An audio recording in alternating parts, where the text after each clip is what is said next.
Capítulo 11. A mobília do recinto superior.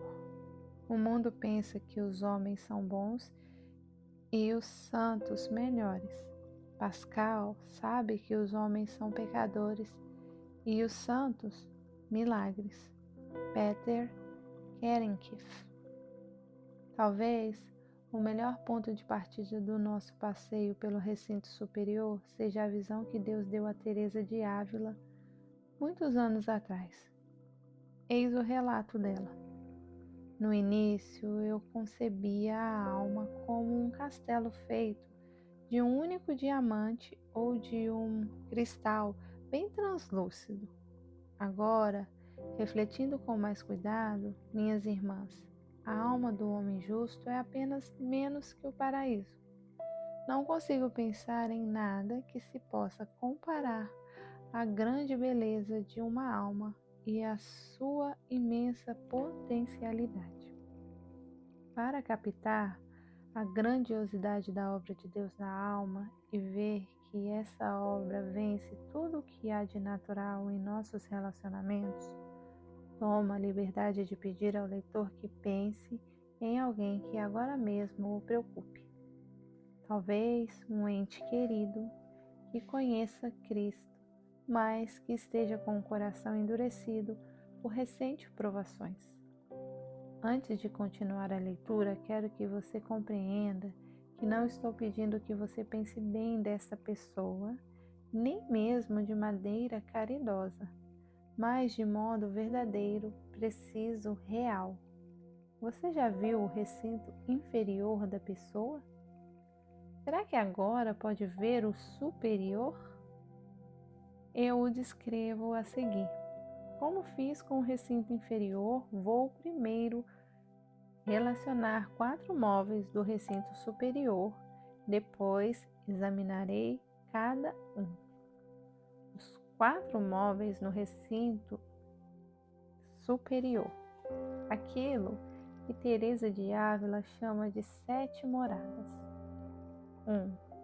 A renovada imagem de Cristo com sua paixão por adorar, um desejo incomparável em força potencial para glorificar a Deus, adorando-o e revelando-o aos outros. 2. O reconhecimento de quem somos e de quem é Deus. Reconhecimento esse que desperta a paixão por confiar, o impulso que possibilita repousar numa tempestade e continuar com tranquilidade nossa caminhada rumo a Deus, o impulso de depender de Deus radicalmente.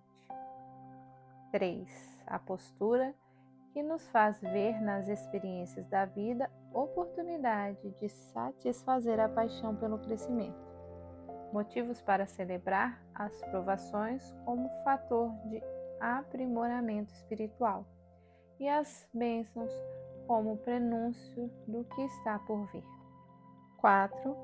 Adotar a lei de Deus como o caráter da pessoa que mais amamos, postura essa que nutre a paixão por obedecer, não uma pressão, mas uma avidez de agradar ao Pai, a qual é livre de toda raiva e é despertada sobrenaturalmente.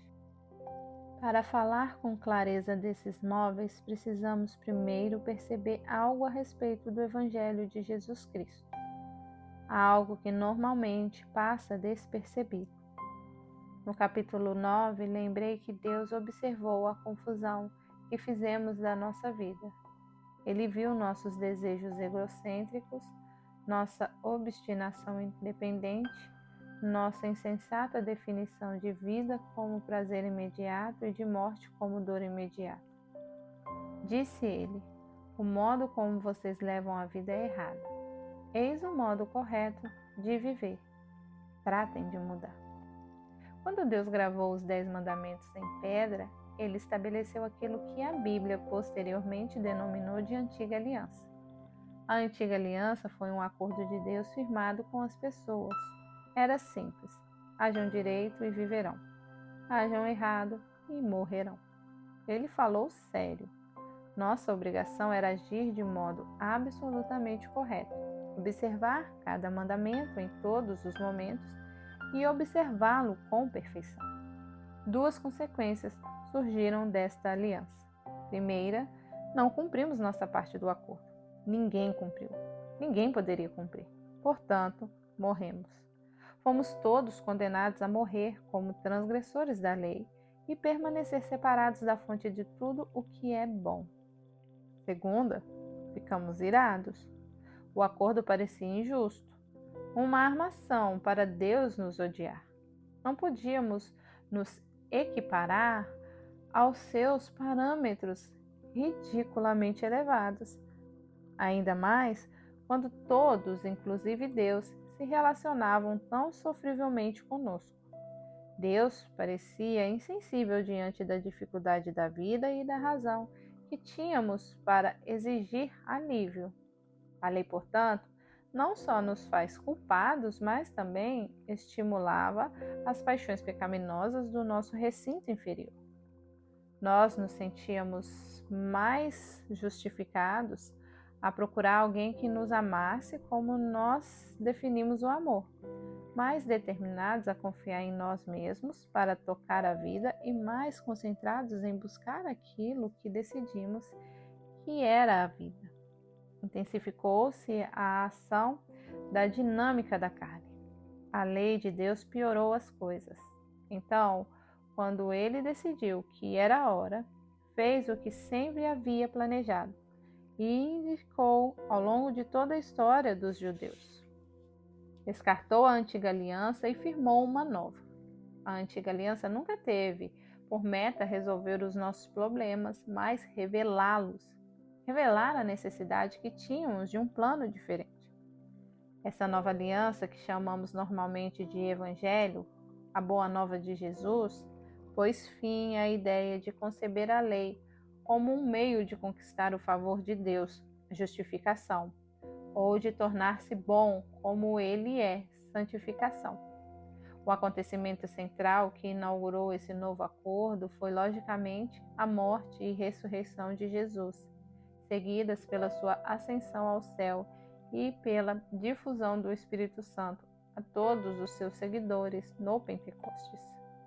O que parece passar mais despercebido em todas as bênçãos trazidas pela nova aliança é que ela possibilita uma nova maneira de se relacionar. Agora, quando achamos que alguém está errado em relação a determinada coisa, podemos abordar essa pessoa com uma atitude completamente diferente daquela que poderíamos ter segundo o antigo acordo. E quando um amigo alcança sucesso, talvez naquilo em que fracassamos, temos os recursos para ficarmos absolutamente felizes por ele. A comunidade espiritual é uma comunidade da nova aliança. É uma comunidade de pessoas em jornada rumo a Deus, as quais se relacionam umas com as outras com base nas 4 provisões da nova aliança, para lançar as bases da análise de como se dá efetivamente o relacionamento espiritual da nova aliança. Resumo abaixo essas 4 provisões fundamentais. Provisão número 1, uma nova pureza. Então, aspergirei água pura sobre vós e ficareis puro. Ezequiel 36:25. Exatamente como planejou antes do início do mundo, Deus encontrou um modo de respeitar sua justiça e santidade e ainda assim perdoar a nossa iniquidade. Ele derramou sua justa ira sobre Jesus, que nunca pecou, para assim poder derramar seu infinito amor sobre pessoas como nós, que não podiam fazer nada a não ser pecar. Com base na morte de Jesus, se afirmarmos que essa morte é o que merecíamos, Deus está livre para fazer o que fez quando criou Adão, algo que desde então desejava fazer de novo, cantar para nós com deleite. Estes são os meus filhos, exulto de alegria porque são meus. Sofonias 3:17. O estilo divino de perdoar é muito diferente do nosso. tanto que é difícil até compreendê-lo. Jamais vimos nada parecido. Nós chutamos Deus, cuspimos nele, o despachamos e ele nos convida para um banquete. Embora o esgoto continue ali, fétido como nunca, ele gosta de nós como se fôssemos fontes borbulhantes de água clara. Isso é a nova pureza. É uma posição, uma situação perante ele no tribunal que nos possibilita sair da lista de criminosos totalmente inocentes, com ficha limpa e sem obrigação de cumprir liberdade condicional para ver se nos comportamos bem. E então o juiz se levanta de seu banco, põe roupas comuns e nos convida a ir até a sua casa para tomar um café.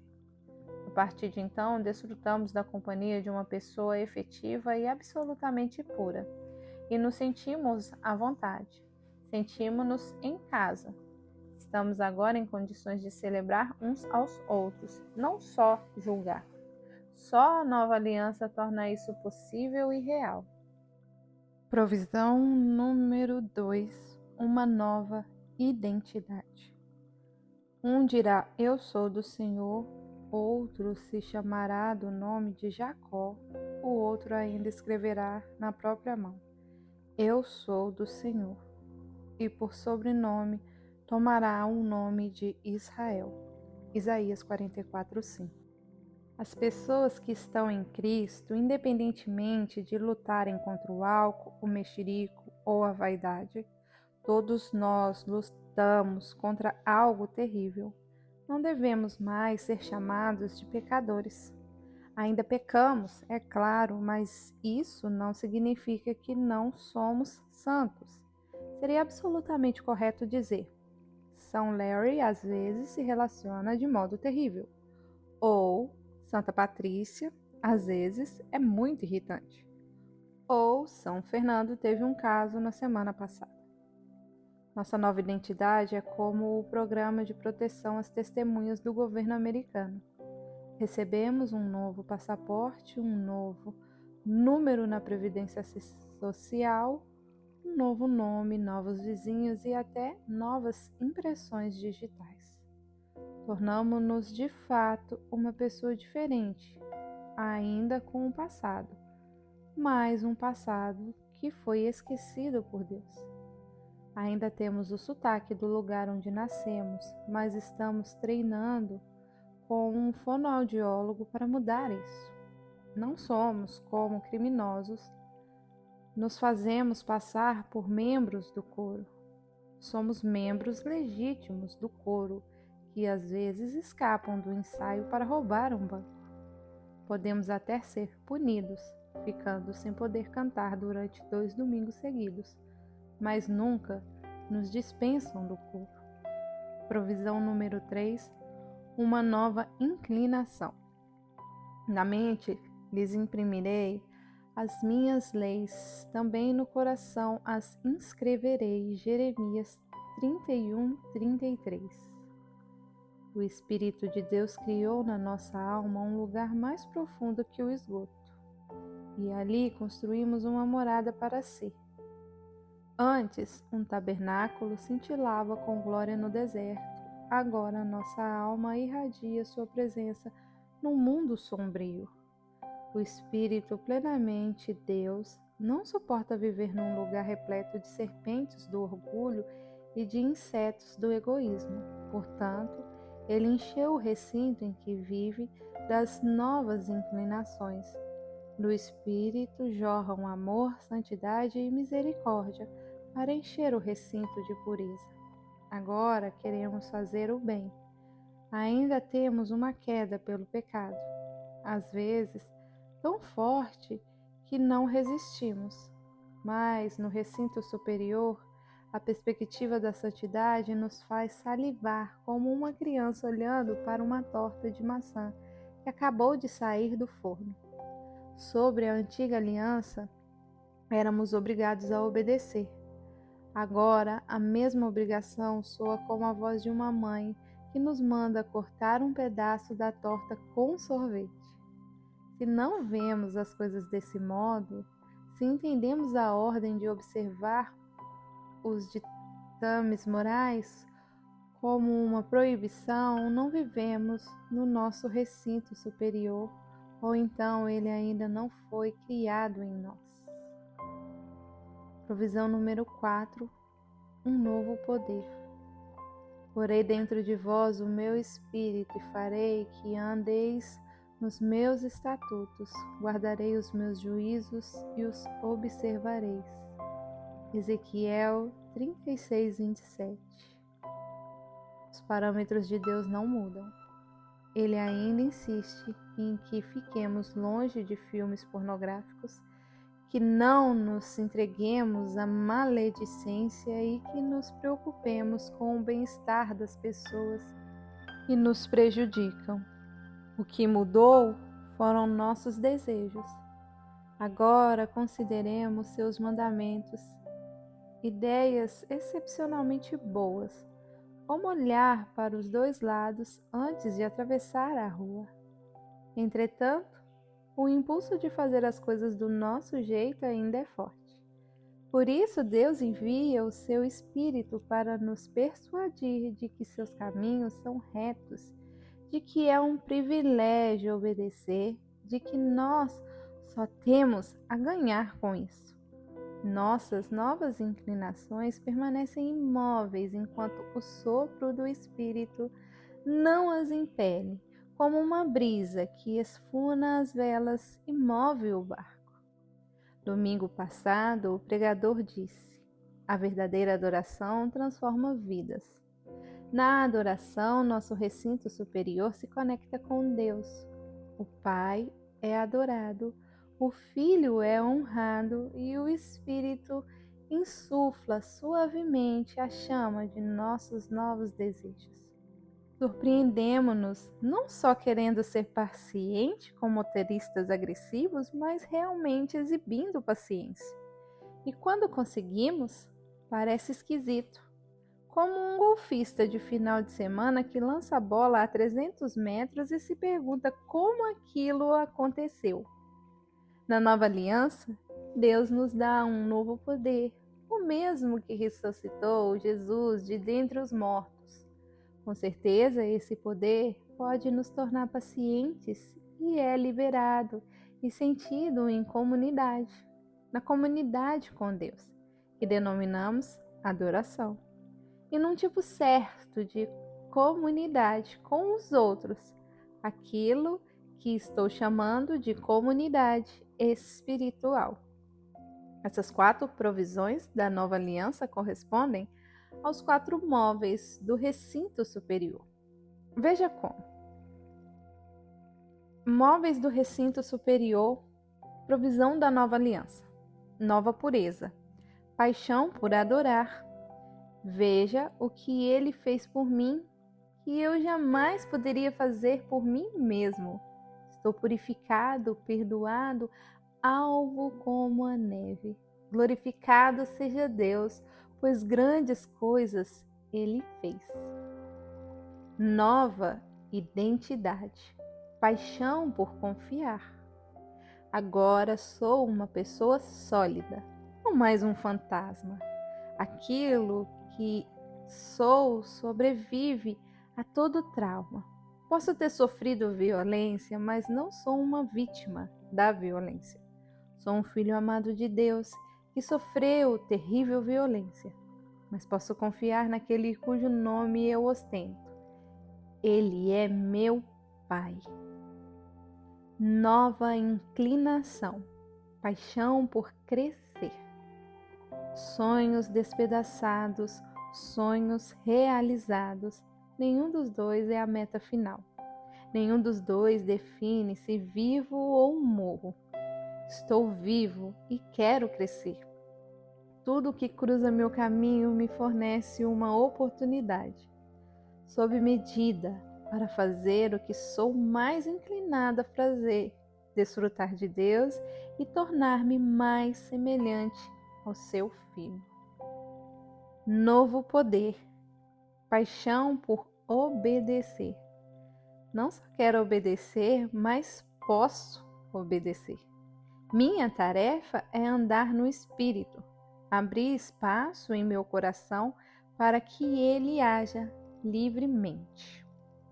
Agora, mais alguns comentários sobre os 4 móveis.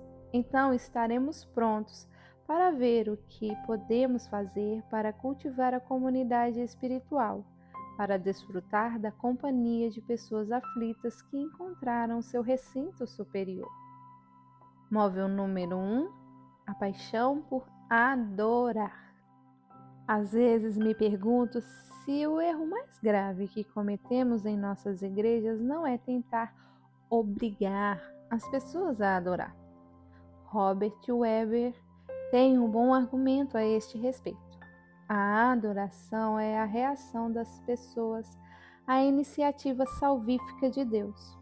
O âmago da pessoa, recinto superior, recebe humildemente os atos salvíficos de Deus comunicados na adoração pública e, aos receber, os reverencia, serviço e devoção. A paixão por adorar precisa de uma oportunidade para se realizar. O cristão anseia pela chance de adorar, mas a tentativa frenética de despertar a paixão só gera uma imitação superficial. Os estilos tradicionais e contemporâneos de adoração proporcionam essa oportunidade quando o líder da adoração não tem nada que é dele em jogo e, portanto, não tenta tirar proveito pessoal do que venha a acontecer. Precisamos aprender a estruturar a oportunidade de adorar, a recriar o acontecimento que desperta nosso coração e depois sair do caminho para deixar que o Espírito realize a obra de nos levar até Cristo. O executivo solitário, ao sair de um cinema, no final de um filme pornográfico, tem uma oportunidade de adorar naquele momento mesmo, não só no domingo seguinte. Sua conduta foi imoral, mas o pecado não foi debitado em sua conta. Ele não irá para o inferno por causa disso. Ele é puro. Comportou-se de modo imoral, mas não é um homem imoral. Aos olhos de Deus, ele é um filho teimoso, mas justo, não um rebelde regenerado. Não existe mais a pressão para fazer o certo. Seu destino eterno, sua posição ao lado de Deus não está em jogo. Muita coisa ainda está em jogo, mas não isso. Se ele compreender o prodígio da dádiva da pureza, não fará do pecado um hábito. Só as pessoas tranquilas adoram bem. E nós podemos ficar tranquilos, pois estamos perdoados. Deus não está mais embravejando contra nós do cume da montanha. Agora ele nos sussurra como um amante ciumento, é claro, mas ainda um amante, não um crítico. Os santos, as pessoas que se mostram tranquilas em sua nova pureza, simplesmente amam adorar. É a coisa que mais gostam de fazer. Móvel 2. A paixão por confiar.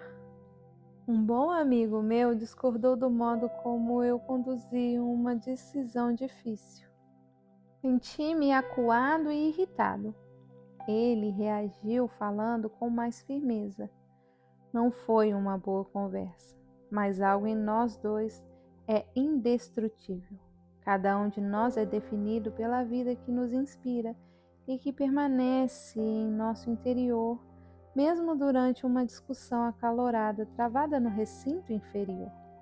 Mais tarde conseguimos nos encontrar como pessoas sólidas, não fantasmas, como 2 pessoas dotadas de identidade duradoura que nos estimula a abordar um ao outro com amor e respeito. Nossa confiança reside nisso. O Deus que nos perdoou e que agora nos aceita como filhos adotivos controla soberanamente tudo o que acontece em nossas vidas. Nada ocorre sem sua permissão. Tudo o que ele permite favorece como nenhuma outra coisa a revelação da nossa identidade. Em tudo o que acontece, Deus se mostra capaz e ávido para revelar quem realmente somos. Somos filhos e filhas de um Pai que adoramos, em nome de quem nos dispomos a sofrer, a perder tudo, o que não seja Ele mesmo. Por causa da nossa nova identidade, somos pessoas sólidas.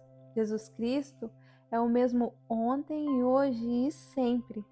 Como Ele está agora em nós, somos igualmente estáveis. Essa verdade me estimula a confiar. Às vezes isso é difícil. Há momentos em que me pergunto: já cresci 1 centímetro? Mas, com minha nova identidade, posso contar com isso. No final, serei um verdadeiro cristão. Os fantasmas trocam de identidade quando as circunstâncias mudam. Se perdem o emprego, são perdedores. Se são traídos por um amigo, ficam magoados. Se são excluídos de uma roda de amigos, consideram-se rejeitados. As pessoas sólidas, por outro lado, permanecem quem eram antes da tempestade.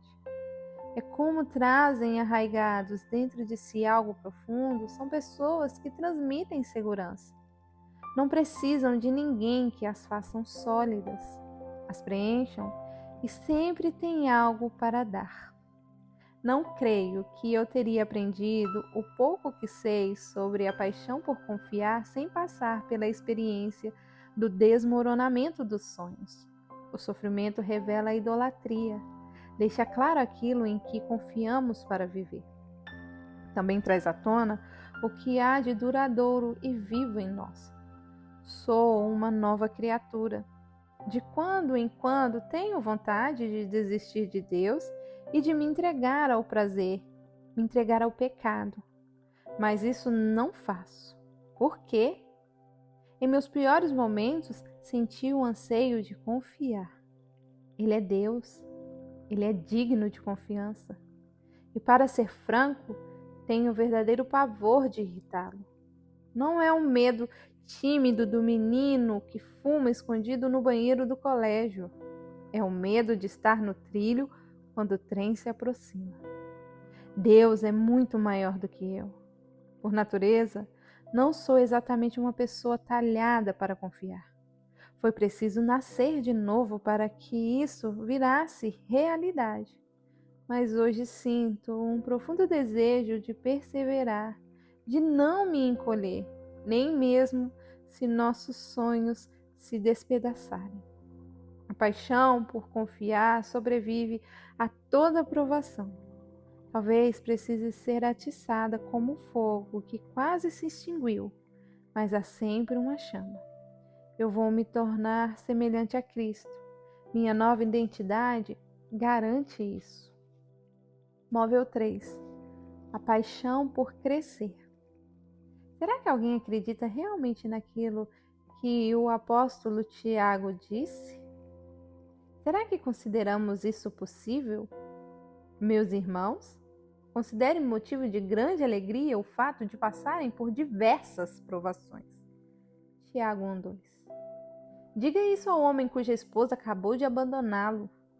Diga isso ao pai que estão enterrando o filho de 5 anos. Diga isso ao amigo cuja cirurgia deu errado, que jamais vai voltar a andar. Eles só ouvirão se tiverem encontrado o caminho que leva ao recinto superior. Nos anos 60, Francis Schaeffer observou que nossa sociedade é obcecada pela paz e a riqueza pessoal. Queremos ser felizes e ricos, ter as coisas do jeito que desejamos e dinheiro suficiente para viver bem. Esse é o sonho moderno. Desde aquela época, nada mudou muito. Os pós-modernos podem até definir a paz de um modo mais espiritual e podem encarar a riqueza mais como a liberdade de ser o que se quer ser, não a liberdade de comprar o que se quer comprar. Mas isso tudo são ideias saídas do recinto inferior. Nós saímos em defesa dos nossos interesses Queremos cuidar do nosso bem-estar e reclamamos o direito de definir o bem-estar pessoal que buscamos. Não gostamos que ninguém nos diga o que fazer. E as pessoas controladas por essas paixões não conseguem ver sentido nas palavras de Tiago. Entretanto, os santos do recinto superior querem crescer em semelhança a Cristo mais do que desejam paz e riqueza pessoal, e estão dispostos a pagar o preço necessário. Não há outra maneira de explicar a existência dos mártires. Só um masoquista procura sofrimento, mas os santos do recinto superior aprendem a aceitá-lo. Eles acreditam em Tiago. Sabem que cada sofrimento mínimo é perfeitamente adequado para satisfazer seu profundo desejo de se tornar pessoas realmente boas, pessoas sólidas, como Jesus. As provações são consideradas oportunidades únicas de se entregar a essa paixão. Móvel 4. A paixão por obedecer. Um amigo meu casado confessou ter beijado uma moça linda no saguão de um hotel durante uma viagem de negócios. O outro contou que assistiu um filme pornográfico na privacidade do seu quarto de hotel. O primeiro amigo estava arrasado, chorando, mas teve o cuidado de afirmar que não foi além de um beijo. Fiquei feliz por ouvir que ele se absteve de atividades sexuais mais íntimas. Porém, percebi que ele me deu essa informação mais com orgulho do que com gratidão. Lembrei-me do incidente da livraria no aeroporto em Milwaukee. Meu segundo amigo teve uma atitude diferente. Não mencionou o que ele deixou de fazer. Não disse assistir a um filme apenas ou não liguei para uma prostituta. Ele se revelou aflito diante da enormidade do pecado que cometeu de fato, sem esboçar a menor tentativa de minimizá-lo. Eis o que ele me disse. Não pensava em ninguém a não ser em mim mesmo. Apertei o botão num gesto de desafio e me entreguei ao prazer ilícito durante 2 horas. E, no entanto, Deus não me rejeitou. Algo em mim mudou. Sei que sou capaz de fazer a mesma coisa, ou pior, outra vez, mas sinto um desejo mais profundo de estar com Deus, de me aproximar mais dele para ter a força de fazer o que sei que realmente quero fazer. E o que realmente quero fazer é não transgredir a moral. Não precisamos pecar mais para que nossa gratidão pela graça se aprofunde. Já fizemos bastante para compreender nossa desesperada necessidade. A verdadeira aflição gera gratidão. Quando nos mostramos gratos a Cristo pela pessoa que Ele é e pelo amor que Ele nos dá para nos fazer dignos de amor, começamos a perceber que realmente queremos segui-lo. Vivenciamos então a paixão por obedecer. Os esquemas simplificados que apresento a seguir vão preparar o terreno para a análise que faço na parte 3, sobre o poder da comunidade espiritual na transformação de vidas. Uma pessoa tem um problema e está com dificuldades. Um amigo espiritual percebe a dificuldade e imediatamente tem a visão do que o espírito poderia fazer na vida dessa pessoa. Esse amigo sabe que a batalha é real. Por trás do problema, o recinto inferior destila seu veneno. As serpentes da dinâmica da carne rastejam por todo o canto. Um amigo verdadeiramente espiritual sabe que nenhum elemento da dinâmica da carne pode ser melhorado. Eles podem ser identificados, mas só para serem abandonados, odiados, mortificados, jamais consertados ou socializados. A verdadeira transformação rumo à dinâmica do espírito depende de ajuda externa e essa ajuda já foi dada. Existe outro recinto, outra fonte de energia que, se liberada, pode fazer a pessoa avançar rumo à visão daquilo que ela poderia ser. Agora podemos definir as tarefas da comunidade espiritual. preparar um lugar seguro onde tudo o que é real, tanto as coisas terríveis quanto as belas, podem ser enfrentadas.